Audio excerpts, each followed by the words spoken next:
Jeg har normalt meget styr på mit temperament, og hele den historie med den døde samer oppe i Køge Bugt, det har ikke noget med mig at gøre. Jeg har aldrig været i Køge Bugt, og den samer var selv udenom det, hvis I spørger mig.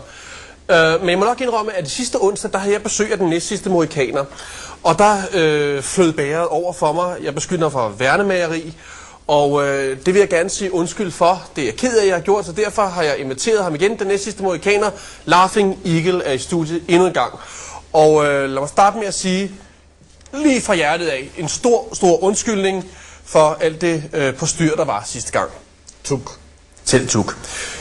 Lad os tage det fra en begyndelse af. Hvad sker der? Hvorfor bliver der færre og færre indianere? Mange hvide mænd baner på vej til Lillehesten gennem vores jagtmarker. Ja, det er rigtigt nok, men I fik jo betaling. Med ildvand kun. Ja, men med årgangsildvand, så vidt jeg husker, ikke? Så ikke lige... Før den hvide mand kom, vi boede på prærien. Vi levede med bjørnen og blæsten og vinden. Nogle boede i tipi, og ganske få havde en hvalros. En hvalros? Var det jeres egen hvalros, den der? Var det fra de naturlige havne i jeres gamle land, Hawaii? Det kender ingen gammel land, Hawaii. Det tror du lyver lidt. Nej, jeg kender den ikke. Hold op, det kender du da godt. Det kender du godt. Ej, det er så dejligt, at samtalen tager en positiv drejning allerede fra start. Du kender da godt Hawaii. Det gamle land, for fanden. Jeg kender ikke nogen havn, der hedder Hawaii. Nå, men du kender Pearl Harbor.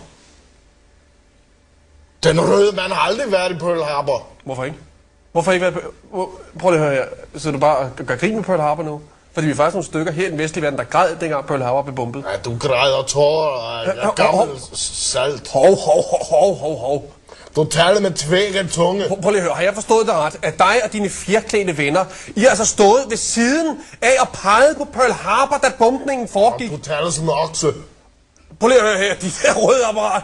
Den der tror jeg ikke, jeg bryder mig om. Er du klar over, hvor mange gode amerikanere, der måtte forlade Webergrill og high school kærestens trygge blowjob for at drage ud til Normandiet, imens der har du ligget på alle fire inde i din tipi og skamslikket en hejlende japaner?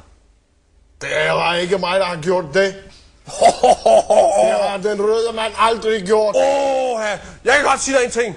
Mens at du ligger på alle fire, der har Ronald Reagan været ude, og han har ligget våd og kold og angst med en bajonet op i urinrøret på en tysker, og der har du bare klappet Mr. Sukiyaki på ryggen og givet ham en Toyota. Jeg skal nedkalde alle himlens vrede over dig. Jeg har fået et brev, og det står: kære Lucille, ja, så bliver der ikke flere golden showers, fordi den skide nazi-indianer har skudt pikken af, knus Private Ryan, PS, en af dem tog en hvalros. Jeg skal sørge for, at din første fødte bliver din faste. Du kan føle som mig, jeg skal leve derud af. Så kommer den her